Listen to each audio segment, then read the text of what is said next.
कैसे हैं आप सभी लोग। उम्मीद है सभी लोग अच्छे होंगे, बढ़िया होंगे, स्वस्थ होंगे और अच्छे से पढ़ाई कर रहे होंगे और टाइपिंग पर फोकस कर रहे होंगे। तो आज हम लोग बात करने वाले हैं कि जो कभी कभी ऐसा होता है ना कि टाइपिंग एक बहुत बड़ा गेम चेंजर होता है।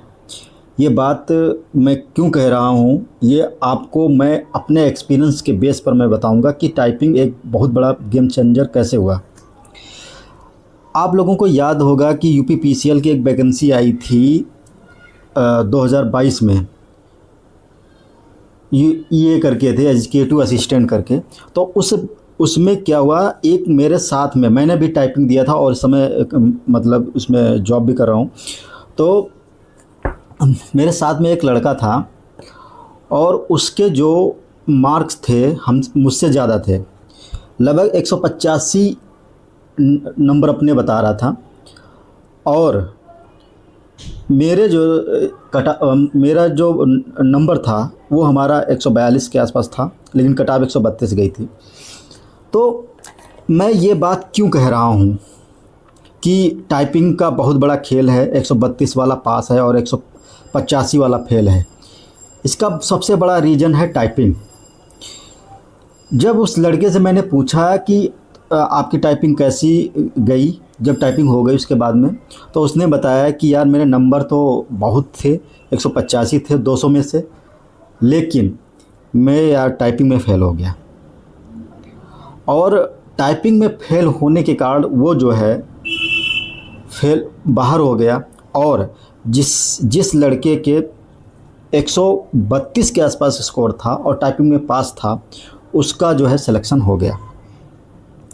मैं आप लोगों से इसलिए ये बात कह रहा हूँ कि क्योंकि बहुत लोगों को लगता है कि टाइपिंग की जो है, अब मैं क्यों करूँ टाइपिंग, और बोरिंग भी लगती है, टाइपिंग अच्छी नहीं लगती है टाइपिंग करते हुए।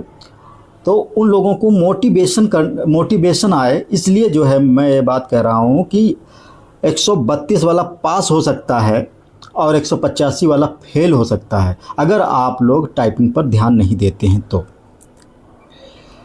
तो इस समय सबसे बढ़िया आपके पास सबसे बड़ी अपॉर्चुनिटी है। जिसने भी जो 5512 वैकेंसीज आई थी जूनियर असिस्टेंट की यूपी ट्रिपल एससी से, और वो टाइपिंग कर रहा है, वो समझ लो अपने लिए सबसे बढ़िया तोहफा अपने लिए ला रहा है। क्योंकि 5512 वैकेंसी कम नहीं होती, वो भी टाइपिंग में।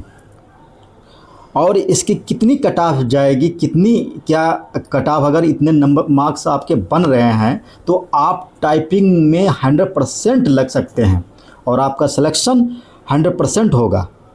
और अभी समय है, और ये समय जब निकल जाएगा तो पछताने से के अलावा आपके पास कुछ नहीं बचेगा। सबसे अगर आसानी से जॉब लेना है तो आप टाइपिंग के क्षेत्र में ही सबसे आसानी से और सबसे जल्दी जॉब ले सकते हैं। तो इसके लिए आप लोगों को पता होगा कि इसके लिए एक कट ऑफ गई थी, पेट की कट ऑफ। तो सबसे पहले पेट की कट ऑफ गई थी, तो उसमें बुलाया गया था आप सभी लोगों को। उसके बाद मेंस एग्ज़ाम हुआ और उस मेंस एग्ज़ाम में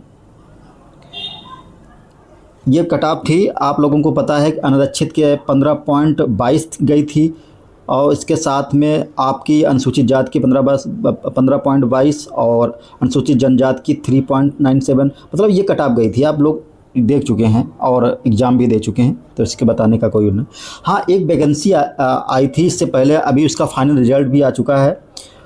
और 1262 वैकेंसी जो आई थी उसकी जो फाइनल कट ऑफ ये आपकी रही है। आप लोगों ने देखा भी होगा कि अनारक्षित की जो है जनरल की कट ऑफ जो है 63.50 रही है, अनुसूचित जाति की 48.50 रही है, अनुसूचित जनजाति की 41.25 रही है, अन्य पिछड़ा वर्ग की 60.50 और आर्थिक रूप से ईडब्ल्यूएस वालों की जो है 60 नंबर गई है। तो मैं ये कट ऑफ खाली आपको बता रहा हूँ कि ये, और मेरे द्वारा जो मैं बताऊंगा कट ऑफ इसके 5512 के लिए क्या अगर नंबर आपके बन रहे हैं, और आप अब भी टाइपिंग नहीं कर रहे हैं तो समझ लीजिए आप सबसे बड़ी बेवकूफ़ी कर रहे हैं। तो मेरे द्वारा ये कट ऑफ प्रेडिक्ट की जा रही है, अगर इतने मार्क आपके बन रहे हैं तो आप 100% टाइपिंग में लग जाइए। ये आप किसी की मत सुनिए, लेकिन आप जैसा मैं बता रहा हूँ ऐसा अगर आप कर लेते हैं तो 100% आपकी एक गवर्नमेंट जॉब आपके पास होगी। और मिडिल और गरीब फैमिली के लिए जो गवर्नमेंट जॉब्स मतलब सबसे बड़ा उपहार है। आप ये समझ लीजिए जिस दिन आपका रिजल्ट आएगा और उसके बाद जब अपने माँ बाप की आँखों की तरफ देखना, आपको पता चल जाएगा कि मेरी मेहनत का कितना बड़ा रंग। इसलिए आप अभी से जो है लग जाइए। और मैं जो कट ऑफ बता रहा हूँ, अगर इतने आपके नंबर बन रहे हैं तो आप 100% आप लिख के ले लीजिए, इससे ज़्यादा कट ऑफ नहीं जाएगी। ये टाइपिंग के लिए है कट ऑफ। अगर इतने बन रहे हैं और इससे 1-2 नंबर ऊपर भी हैं और कम भी हैं, फिर भी 1-2 नंबर कम भी हैं, फिर भी टाइपिंग पर फोकस कीजिए। तो जनरल की कट ऑफ मेरे हिसाब से कितनी जाएगी? 40 से 42। यदि आपके नंबर 40 के आसपास बन रहे हैं, 38 भी बन रहे हैं, फिर भी आप टाइपिंग कीजिए। उसके साथ एससी की अगर कट ऑफ की बात करें तो एससी के 30 से 32 नंबर अगर बन रहे हैं तो 100% आप टाइपिंग पर जुटिए और अच्छे तरीके से टाइपिंग कीजिए। उसके साथ एसटी की अगर आपके 23 से 25 के बीच में मार्क आ रहे हैं, आपके नंबर इतने बन रहे हैं, तो आप 100% टाइपिंग के लिए जुट सकते हैं। और फीमेल महिलाओं के लिए सबसे अच्छी जॉब होती है ये जूनियर असिस्टेंट, सबसे अच्छी जॉब। और इतनी छुट्टियां मिलती हैं, इतने अलाउंस मिलते हैं कि मज़ा आ जाएगा।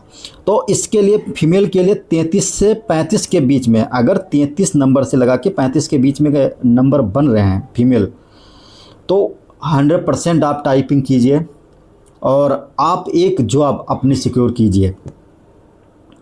और इसके साथ अगर DFFM में है तो उनकी कट ऑफ 30 से 32 और एक्स सर्विसमैन जो है 20 से 22 नंबर अगर बन रहे हैं तो टाइपिंग में जुट जाइए। किसी की मत सुनिए, टाइपिंग को मत छोड़ना, वरना पछताओगे। बाद में जब फाइनल रिजल्ट आएगा बहुत पछताओगे। टाइपिंग को गांठ बांध लीजिए कि कुछ भी हो जाए, आप कोई भी एग्ज़ाम दे रहे हों, लेकिन टाइपिंग को नहीं छोड़ना है, ये लिख के लीजिए। और हाँ, टाइपिंग करते वक्त आप अपने ऊपर कॉन्फिडेंस बनाए रखें। और आपको क्या करना है, अब क्या करना है वो मैं बता देता हूँ। अब क्या करना है आपको, तो आप डेली सुबह आप हिंदी इंग्लिश की टाइपिंग करके जाएंगे 1-1 घंटा डेली। कुछ भी करें, लेकिन ये रूटीन आपका छूटना नहीं चाहिए जब तक आपकी टाइपिंग नहीं हो जाती है। कुछ भी किसी चीज़ की भी तैयारी करते हो, लेकिन ये रूटीन आपका बिल्कुल भी नहीं छूटना चाहिए। डेली 2 घंटे आपको टाइपिंग करना है तो करना है। अगर मन नहीं लग रहा है फिर भी करना है, क्योंकि टाइपिंग आपको बोरिंग लगेगी, क्योंकि उसमें पढ़ने में एक मज़ा आता है, लेकिन टाइपिंग में कोई मज़ा नहीं आता। लेकिन फिर भी मैं कह रहा हूँ, मन लगे या ना लगे, लेकिन आपको टाइपिंग करके ही जाना है। ये गांठ बांध लीजिए कि टाइपिंग करके ही जाना है। कुछ भी हो जाए, आप लाइब्रेरी जा रहे हैं, टाइपिंग करके जाइए। आप अभी इंस्टीट्यूट नहीं ज्वाइन करना चाहते, मत ज्वाइन कीजिए, लेकिन जैसे एग्ज़ाम पास में आ जाए, डेट फिक्स हो जाए, सब कुछ हो जाए, तो 1 महीने के लिए टाइपिंग इंस्टीट्यूट ज़रूर ज्वाइन कर लीजिएगा। मेरे कहने से ज़्यादा फीस भी नहीं लगेगी, ज़्यादा कितनी 500 के आसपास फीस पड़ेगी। 1 महीने के लिए टाइपिंग इंस्टीट्यूट ज़रूर ज्वाइन कर लीजिएगा। फिर उसके बाद जब कभी बाहर जाओ तो देखो टाइपिंग, हाँ ये होता है ना, जैसे हम लोग टहलने जाते हैं कहीं और कुछ भी चीज़ अगर लिखा हुआ सामने दिख जाए हिंदी या इंग्लिश में, उसको मन के अंदर ही टाइपिंग करना स्टार्ट कर दीजिए कि हाँ ये ऐसा ऐसा है, ये ऐसा ऐसा। आप ये करके 21 दिन देखिए, आपकी स्पीड इतनी तेज़ी के साथ बढ़ेगी, आप सोच भी नहीं सकते कि ये क्या हो गया। तो ये आपको करना है मन के अंदर, कहीं पर भी टहलने कुछ भी जाएंगे आप जो है उसको मन के अंदर टाइप करेंगे, यानी कि सोचेंगे कि हाँ ये जो कीबोर्ड की ये बटन है ये यहाँ पर है, ये यहाँ पर है, यहाँ पर है। आप बिल्कुल दिमाग वहीं पर लगाना है, ठीक है। उसके बाद भैया लोगों से दूर रहना। ये क्या है भाई बला? भैया लोगों से दूर रहने वाली कौन सी बला है भाई? भैया लोगों के मतलब, कहने का मतलब ये है कि जो आपको एक ज्ञानी बाबा मिल जाएंगे जो कहेंगे कि देखो भैया, हमने जो है 5 से 6 टाइपिंग एग्ज़ाम में बैठ चुका हूँ, टाइपिंग दे चुका हूँ, मेरा नहीं हुआ। आप लोगों को सलाह देता हूँ, वो कुछ भी कहें आपको उनकी बात बिल्कुल भी नहीं सुननी है। कान खोल के सुन लीजिए, बिल्कुल भी बात उनकी नहीं सुननी है।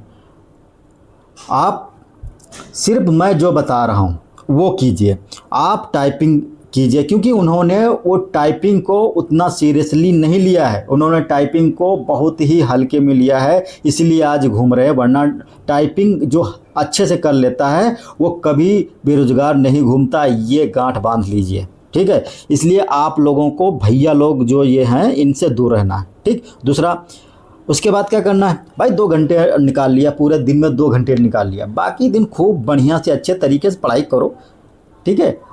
और अच्छे से मतलब जो भी एग्ज़ाम की तैयारी कर रहे हैं उसमें बढ़िया से तैयारी कीजिए, कोई दिक्कत नहीं।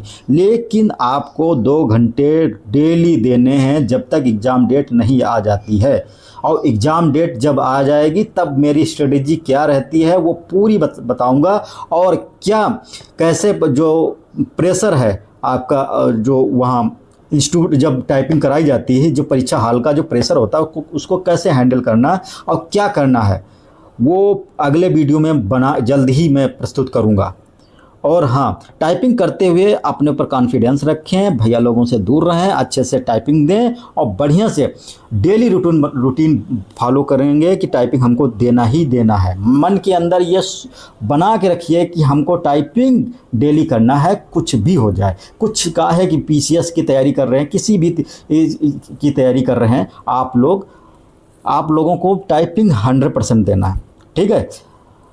बढ़िया है। और जो कमियां हैं, कैसे क्या हैंडल करना है टाइपिंग को, क्या करना है, अगले वीडियो में मैं जल्द ही लेकर आऊँगा और आपको बताऊंगा कि कैसे क्या मतलब परीक्षा हॉल में क्या क्या चीज़ें करना चाहिए ताकि हमारा एग्ज़ाम निकल जाए। और प्रेशर जो होता है ना, प्रेशर बताते हैं, वो प्रेशर को कैसे हैंडल करना वो भी बताएंगे, ठीक है। कहीं मत जाइएगा, इसी चैनल को सब्सक्राइब कीजिए, अच्छे से वीडियो दूंगा भाई। आप लोग बड़े बड़े इंस्टीट्यूट के वीडियो तो सब्सक्राइब कर लेते हैं, मतलब चैनल सब्सक्राइब कर लेते हैं, वीडियो लाइक कर लेते हैं, लेकिन हम जैसे छोटे चैनल, लेकिन छोटे मत, क्योंकि जहाँ कहते हैं ना, जहाँ जो तलवार काम नहीं आता वहाँ तीर भी काम आता है, इतना याद रखिएगा। तो इसलिए जो है हमारे, अगर आपको इन्फॉर्मेशन मेरी अच्छी लगी हो तो चैनल को सब्सक्राइब कर लीजिए, वीडियो को लाइक करके ज़्यादा से ज़्यादा लोगों को शेयर कीजिए, क्योंकि लोगों को अभी पता नहीं है कि टाइपिंग की कितनी महत्व है, टाइपिंग कितना महत्वपूर्ण रोल अदा करता है आपको गवर्नमेंट जॉब दिलाने में। आप लोग सिर्फ इस बैंक जो सामान्य वैकेंसियां होती है उसमें बहुत फोकस करते हैं, लेकिन आप टाइपिंग वाली वैकेंसियों पर टाइपिंग बिल्कुल नहीं करते हैं, ये बहुत बड़ी गलती है। इसलिए आप जो है टाइपिंग पर अच्छे से लगिए, डेली 2 घंटे दीजिए और उसके बाद फिर रिजल्ट लीजिए। और क्या कमियां हैं, कैसे क्या करना है, वो अगले वीडियो में मैं प्रस्तुत करता हूं। इसलिए आप लोग ज़्यादा से ज़्यादा शेयर करें, लाइक करें और चैनल को सब्सक्राइब करें। ओके, धन्यवाद। जय हिंद।